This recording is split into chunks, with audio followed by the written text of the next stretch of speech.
You know what, man? I hadn't been able to mow for several days because I've been moving, landscaping a rock for my sister. Hang on. And that's fine. Grass is getting pretty long, man. Starting to sink.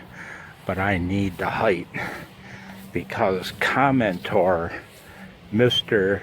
Terry Morris, a good man. Thank you for your service to our communities, Terry. Yeah, he left a comment, oh, why don't you just lay the wire on the grass and make some contacts? Oh, shit. I think he was joking. He's a good guy, man. He is mostly joking. Problem is, yeah, okay.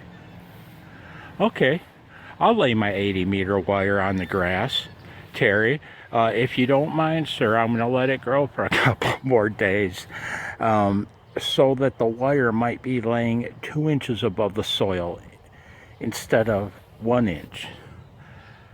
I just put the test 17-meter vertical back up today. I just got home. It took 2 minutes and 38 seconds. Standing wave ratio changed by about 40 kilohertz since it was laying in a heap over there. It's all the way down, and well, Terry Morris, Commentor, I'll take that down for you. I'll lay my 80-meter. Shit hits the fan.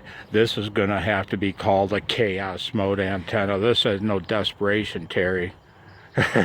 This is horrible, man. You want it? You got it.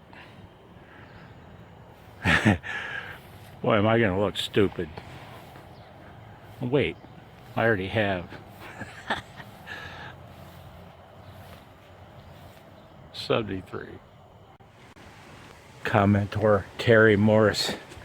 It has been storming out here and raining, and I need to ask you a favor. Allow me to let my antenna supports dry out for a few days. They're soaked. My antenna supports are now grounding stakes. 1 billion of them. The blades of grass gotta be dry, Terry.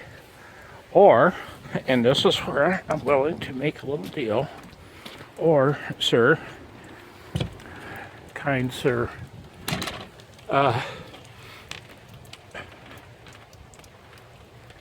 do love my bamboo sticks. If you'll allow my antenna to be 3 inches high, 3 inches, Terry Morris, that'll get the antenna wire above the 1 billion grounding stakes called wet blades of grass. What say you, sir?